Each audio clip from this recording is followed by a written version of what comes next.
Hi everyone, welcome back to my Elden Ring series where I make a build for every weapon in the game. In this episode, I'll be covering the Inseparable Sword.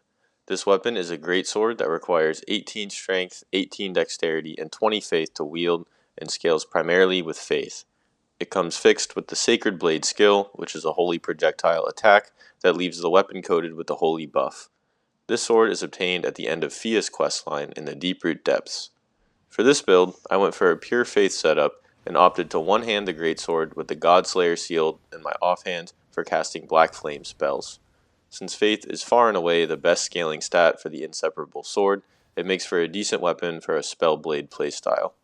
This is pretty rare for larger weapons like greatswords, as most others get primary scaling with either strength or dexterity, but this is an exception. With its lack of good strength scaling, we don't really get any extra damage out of two-handing, so I chose to wield it one-handed to keep our other hand open for casting incants. Speaking of incants, I decided to use the Black Flame spells with this build, and as such, I am using the Godslayer seal as my catalyst, which boosts all Black Flame incantations. My lineup includes Black Flame as a single target ranged projectile, and Scouring Black Flame for area of effect. Both of these spells deal fire damage, which gives us a good alternative to the holy damage of our sword from when we face holy resistant enemies. They also have a really strong HP sapping effect after their initial damage that is especially effective against bosses with high health pools. I also have Golden Vow in my spell lineup for buffing before fights. Going back to our main weapon, the Inseparable Sword is a solid weapon for melee combat, but it's really nothing special among the great swords. The most unique property is its high faith scaling and the fact that it does bonus damage against undead enemies. The Sacred Blade skill is of course not unique to this weapon, but is an all-around solid skill that is very good on any holy weapon. I try to keep the skill buff active at all times when in battle, and will use the holy projectile attack as a way to attack and buff at the same time. The only other thing I have to say about this greatsword is that I really like its aesthetic. It has a very unique design with a twisting 3D two-tone blade. Moving on to my stats, at level 150 I have 55 vigor, 32 mind, 16 endurance, 13 strength, 13 dexterity, 10 intelligence, 80 faith, and 10 arcane. I will mention here that I am also using Radagon's Sword Seal, so I effectively have an extra 5 points in vigor, endurance, strength, and dex.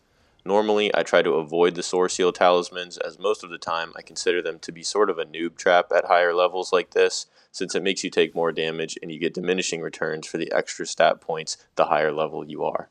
However, with this particular setup, we actually get tangible utility out of the extra points in all 4 stats, meaning we effectively get a whole 20 free levels to allocate towards faith or mind that we otherwise wouldn't have.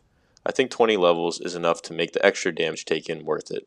With 60 vigor, we are at the health soft cap, and with 32 mind, we have a lot of FP to use Sacred Blade generously, as well as use our Black Flame spells about as often as we want.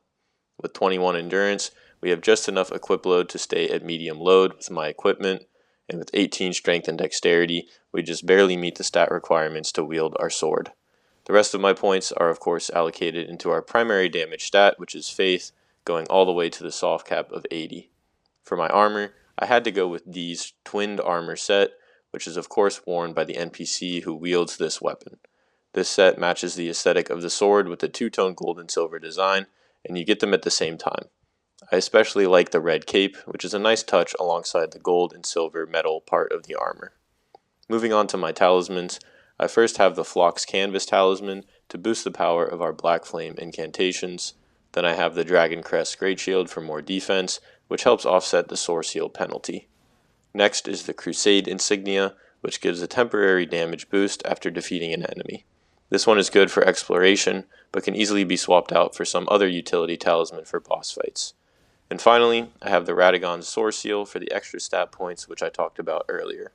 For the Flask of Wondrous Physic, I am using the Holy Shrouding Crack tier for more holy damage, and the Green Burst Crystal tier for more stamina regeneration. And that is all for this build video on the Inseparable Sword. Here's an overview of my setup. Thank you for watching. I hope you have a great rest of your day, and I'll see you next time.